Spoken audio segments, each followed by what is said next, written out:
Good morning, class 6th. I hope you all are fine. And today we are discussing about your long answer for chapter 6. Chapter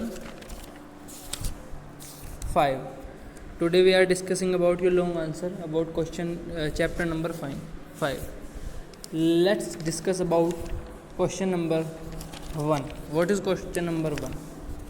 Question number 1 is, why do we need to separate mixture? ठीक है, why do we need to separate mixture, हमें mixture को अलग करने की ज़रूरत क्यों होती है? तो इसका आंसर आपको क्या लिखना है? देखो, मैं इस पीडीएफ में क्वेश्चन नंबर 1 लिखा हुआ है, ये क्वेश्चन नंबर 1 का आंसर है। तो आपको ये क्वेश्चन 1 का आंसर लिखना है, टू रिमूव द अनडिज़ायरेबल और हार्मफुल कंपोनेंट्स। ठीक है, जो अनडिज़ायरेबल और हार्मफुल कंपोनेंट्स होते हैं, जैसे कि स्मॉल पीसेस ऑफ स्टोन, छोटे छोटे पत्थर, एंड अनवांटेड सीड ग्रेन्स, और कुछ ग्रेन्स होते हैं वो, उनको रिमूव करना राइस से और दाल से कुकिंग करने से पहले। इसलिए हमको क्या होता है, मिक्सचर को सेपरेट करने की ज़रूरत होती है।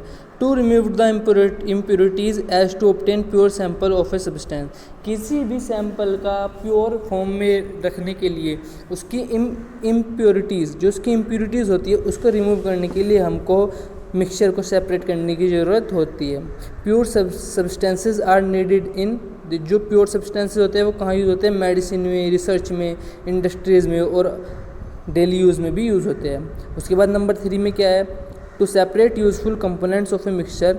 हम वो कंपोनेंट के मिक्सचर को सेपरेट इसलिए करना पड़ता है क्योंकि हर एक कंपोनेंट को हम प्रॉपर्ली यूज़ कर सके, जैसे कि पेट्रोल, डीजल, केरोसिन, इन सब को। ये सब जो होते हैं ये क्रूड पेट्रोलियम की फॉर्म में होते हैं। जब मिलता है हमको, तो क्रूड पेट्रोलियम मिलता है हमें धरती से, तो इसको हम डिफरेंट मिक्सचर को अलग करते हैं ताकि इनको हम अच्छे से यूज़ कर सके, ऑप्टिमाइज यूज़ कर सके।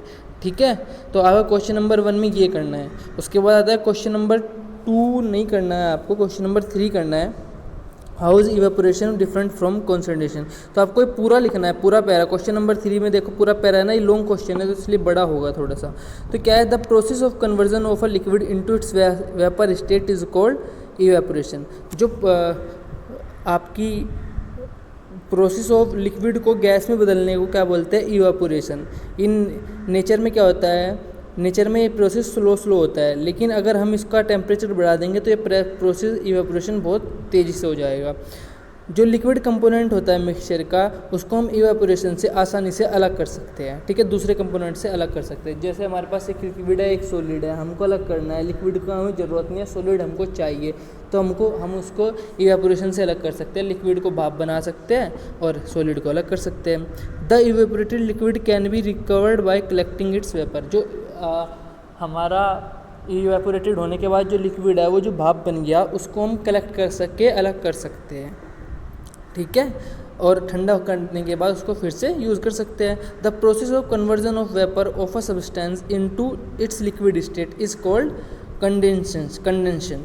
देखो, जो वेपर है हमारी, उसको वापस से सॉलिड स्टेट में लाने की जो होती है, सॉलिड या लिक्विड स्टेट में लाने की जो प्रोसेस होता है, उसको बोलते हैं हम कंडेंशन। ठीक है, मतलब गैस से लिक्विड बनाने की प्रक्रिया को। ठीक है, तो क्वेश्चन नंबर 3 में आपको ये करना है, ये पैराग्राफ आपको पूरा लिखना है लॉन्ग आंसर में। उसके बाद है क्वेश्चन नंबर 4। क्वेश्चन नंबर 4 में बहुत सारे पार्ट है। तो पहला पार्ट जो है उसका आंसर ये है, प्योर सब्सटेंसेस क्या होते हैं, इसका आंसर ये है। क्वेश्चन नंबर 4 का जो बी पार्ट है उसका आंसर ये है, ए सब्सटेंस कंटेनिंग 2 और more pure substance in way the each component retain its property. ठीक है, मिक्सचर का। उसके बाद आपको उसके जो EDEF पार्ट है वे आपको मिलेंगे कहाँ पर? आपको पार्ट C और E आपको वहीं पे मिल जाएगा, थ्रेशनिंग और इवेपोरेशन। C पार्ट इवेपोरेशन है, वो भी आपको पेज नंबर 80 भी मिल जाएगा, और थ्रेशनिंग जो है वो भी आपको पेज नंबर 80 पर मिल जाएगा। ठीक है, तो ये आपका लॉन्ग क्वेश्चन आंसर है, 3 लॉन्ग क्वेश्चन आंसर है। ठीक है, उसके बाद आपको क्वेश्चन नंबर 5 करना है पेज नंबर 75-76 पर। क्वेश्चन नंबर 75-76 पर आपका वो क्वेश्चन है। तो क्लास आपके क्वेश्चन नंबर 4 का पार्ट भी कंप्लीट हो चुका है। अब क्वेश्चन नंबर 4 का पार्ट से देखो क्या है, इवेपोरेशन लॉन्ग क्वेश्चन में। ठीक है। लॉन्ग क्वेश्चन में क्वेश्चन नंबर 4 का पार्ट सी है इवेपोरेशन। तो ये जो इवेपोरेशन की हेडिंग है, the process of conversion of liquid phase of substances into its vapour face, ठीक है। ये आपको क्वेश्चन नंबर 4 के पार्ट सी में लिखनी है। मैंने रेड से लिख दिया क्वेश्चन नंबर 4 पार्ट सी। ये जो नीचे लिखी हुई है, इसके नीचे जो लाइन लिखी हुई है, ये आपको इवेपोरेशन के पॉइंट में लिखनी है कि जिस प्रोसेस से लिक्विड वेपर स्टेट में चेंज हो जाए वो इवेपोरेशन बोलता है। उसके बाद आता है क्वेश्चन नंबर 4 का डी पार्ट, सेडिमेंटेशन। तो आपको सेडिमेंटेशन में लिखना है the setting of heavier particle is called sedimentation, ठीक है। क्वेश्चन नंबर 4 का डी पार्ट है ये कि the setting of heavier particle is called sedimentation, ठीक है। उसके बाद अब आप आओगे क्वेश्चन नंबर 4 के ई पार्ट में, वो क्या है, थ्रेशनिंग। तो थ्रेशनिंग क्या होगा, the process of removal of grains from their stalks. तो जो जहाँ हम ग्रेन्स को अलग करते हैं स्टॉक से उनके, उसको बोलते हैं द प्रोसेस, उसको बोलते हैं हम थ्रेशनिंग, ठीक है। तो थ्रेशनिंग आपको ये लिखना है। तो क्वेश्चन नंबर 4 के ई पार्ट में हो गया ये। तो आपका इससे क्वेश्चन नंबर 4 हो गया कंप्लीट। नहीं, एक क्वेश्चन नंबर 4 का एफ पार्ट अभी बचा है, वो हैंड पिकिंग। तो आपको हैंड पिकिंग में शुरू की 3 लाइनें लिखनी है। देखो, यू मस्ट हैव नोटिस, आपको 3 लाइनें कंप्लीट करनी है इसकी, इस पार्ट के अंदर। You must have notice your mother picking up small pieces of stone husk और चॉप फ्रॉम राइस, ठीक है। आपने अपनी मम्मी को जब चावल साफ़ करते तो उसने आपको स्टोन्स उठाते हुए देखा होगा, और दाल से कुकिंग करने से पहले। This method of cleaning food is called hand picking. इस मेथड को आप हैंड पिकिंग मेथड कहते हैं, ठीक है। तो इसका क्वेश्चन नंबर 4 के 4th पार्ट में आपको 3 लाइन लिखनी है हैंड पिकिंग तक। तो आपका क्वेश्चन नंबर 4 का पार्ट भी कंप्लीट हो जाएगा। ऐसे करके आपका क्वेश्चन नंबर 4 कंप्लीट हो गया, ठीक है। अब आप आते हो क्वेश्चन नंबर 5 पे। देखो क्वेश्चन नंबर 5 क्या है, name the method use to separate and water. वो मेथड का नाम बताओ जिससे आप वाटर और सैंड को अलग अलग कर सकते हो, और उसके बाद उसका एक नीट डायग्राम भी बनाओ। तो सबसे पहले आपको क्वेश्चन नंबर 5 में ये लिखना है, सेडिमेंटेशन एंड डिकेंटेशन, ठीक। उसमें लिखना है this method are use to separate insoluble solid from liquid. Insoluble solid मतलब जो सॉलिड लिक्विड में घुल नहीं सकते, जैसे सैंड एंड वाटर, ठीक।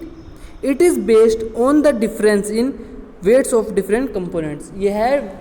यह जो है ना, वो वेट्स पे डिपेंड करता है अलग अलग कंपोनेंट के, ठीक है। तो आप क्वेश्चन नंबर 5 में पहले ये लाइन लिखोगे, उसके बाद आप जो एक्टिविटी 4 है, एक्टिविटी नहीं लिखना है आपको, बस जो एक्टिविटी 4 है आपको कंप्लीट लिखनी है, ठीक है। In a beaker there mixture of sand and water, एक बीकर में सैंड और वाटर है, ठीक है। ये एक्टिविटी आपको कंप्लीट लिखनी है और आपको ये डायग्राम भी ड्रॉ करना है, ठीक है। तो क्वेश्चन नंबर 5 में आपको शुरू में तो वो इसका पीछे का लिखना है सेडिमेंटेशन एंड डिकेंटेशन, और ये जो है लाइन 2 ये कंप्लीट लिखनी है। उसके बाद आपको क्वेश्चन नंबर 5 में ही ये जो एक्टिविटी 4 है ये कंप्लीट लिखनी है। एक्टिविटी मत लिखना ये वर्ड, बस ये कंप्लीट लाइन लिख देना और ये डायग्राम ड्रॉ करना है, ठीक है। इसमें क्या किया है कि एक बीकर में सैंड और वाटर मिक्स थे, तो हमने क्या किया, उसको थोड़ी देर तक रखे रहने दिया, तो सारा का सारा सैंड क्या हुआ, नीचे सेटल हो गया। अब जब जो सैंड नीचे सेटल हो गया, जो ऊपर वाटर आ गया उसको दूसरे बीकर में अलग कर लिया। ऐसे हमारे सैंड और वाटर दोनों अलग अलग हो गए, ठीक है। तो आपको कंप्लीट लिखना है। उसके बाद है question number 6 hand picking. Name the process use to separate a few grass leaves which have got mixed with mint leaves, ठीक है। ये आपका लिखा हुआ है क्वेश्चन, तो उसमें आप लिखोगे क्या, हैंड पिकिंग। नंबर 1 मत डालना, सीधा लिखना हैंड पिकिंग। उसके बाद why is this particular method adopted, ये मेथड क्यों यूज़ हुआ। इसके बाद ये पूरा लिखना है आपको। You must have notice your mother picking a small pieces of stones, ठीक है। ये आपको पूरा लिखना है एंड तक, स्मॉल क्वांटिटी तक, ठीक। बस ऐसे आपके सारे लॉन्ग क्वेश्चन हो गए कंप्लीट। आपके जितने भी लॉन्ग क्वेश्चन थे वे सारे कंप्लीट हो गए क्वेश्चन 6th क्लास के, और ये आपको वीडियो मिल जाएगी ऊपर, इस वीडियो को देख लेना। ये दोनों PDF मैं आपकी क्लास को उसमें भी भेज दूंगा, व्हाट्सएप ग्रुप पर भी, ठीक है। आप वहाँ से सीधा देख के लिख सकते हो। बाकी अगर आप चाहो तो यूट्यूब पे वीडियो ऑन करके भी लिख सकते हो, ठीक है। तो क्वेश्चन नंबर चैप्टर नंबर 5 आपका पूरी तरीके से कंप्लीट हो चुका है। आपकी नेक्स्ट वीडियो ऑनलाइन क्लास होगी तो उसमें आपके चैप्टर नंबर 6 का बुक वर्क कंप्लीट कराया जाएगा, ओके।